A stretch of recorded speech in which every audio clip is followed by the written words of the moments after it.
की हत्या कर दी थी, निर्मम हत्या कर दी थी। वे 3 परिवार इस मंच पर मेरे साथ यहां पर आए थे। उन्होंने मुझसे अपना परिचय दिया। मुझे देख करके यहां की टीएमसी की सरकार की गुंडागिर्दी और उनके अमानवीय कृत्यों पर देख करके क्षोभ हो रहा था। और तब मुझे लग रहा था कि अब इनके बहुत लंबे समय तक इनकी गुंडागिर्दी और इनकी अराजकता अब नहीं चल पाएगी। मात्र 45 दिन बाकी हैं। 2 मई के बाद टीएमसी की सरकार की विदाई सुनिश्चित है।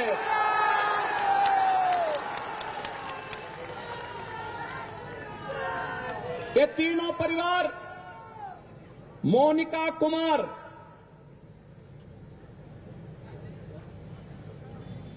हरिराम महतो और कमीली टुडू, ये तीनों भारतीय जनता पार्टी के उन कार्यकर्ताओं के परिवार से हैं जो लोग शहीद हुए हैं। यहां की अराजकता के खिलाफ लड़ते लड़ते जिन्होंने शहादत पाई है, भारतीय जनता पार्टी के उन कार्यकर्ताओं के परिवारों से हैं। आप देख रहे होंगे मोनिका कुमार क्या उम्र है, इस उम्र में उसे विधवा बना दिया गया। ये टीएमसी के गुंडे एक कानून को नहीं मानते। और याद करना, 2 मई के बाद जब भारतीय जनता पार्टी की सरकार आएगी तो इन गुंडों को चुन चुन करके सजा दिलवाई जाएगी।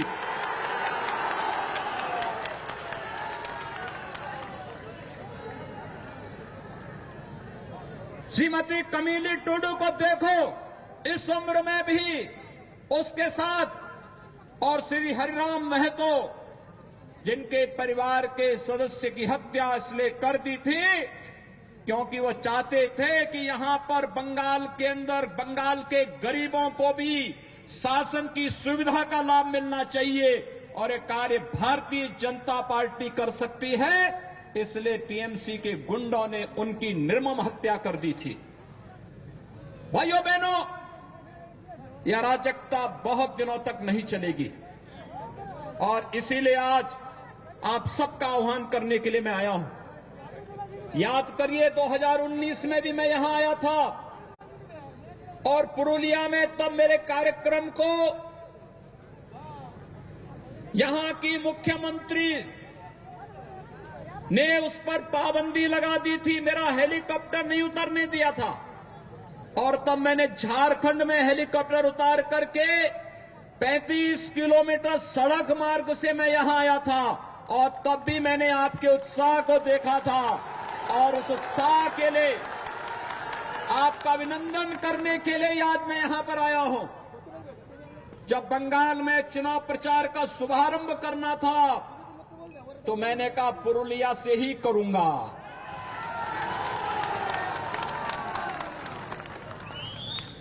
पुरुलिया से ही इसकी शुरुआत करूंगा। लेकिन मैं आज भी जब आया मैं देख रहा था अभी भी सत्ता का दुरुपयोग रुक नहीं रहा है। मैं देख रहा था जगह जगह से, हेलीकॉप्टर से मैं देख रहा था जगह जगह भारतीय जनता पार्टी के कार्यकर्ताओं को और जनता जनार्दन को इस सभा में आने से रोका जा रहा था।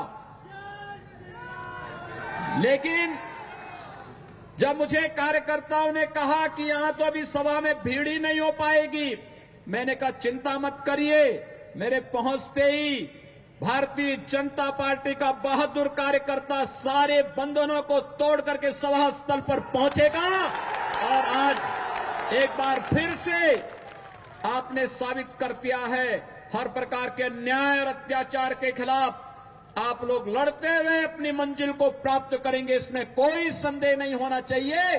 और आज ये सभा उस रूप में यहां पर प्रारंभ हो रही है। भाइयों बहनों, मुझे आश्चर्य होता है, ममता दीदी जय श्री राम के नारे से बहुत चिढ़ती है और जब मैं यहां पे आया तो मेरा अभिवादन जय श्री राम कहकर के सभी लोगों ने किया।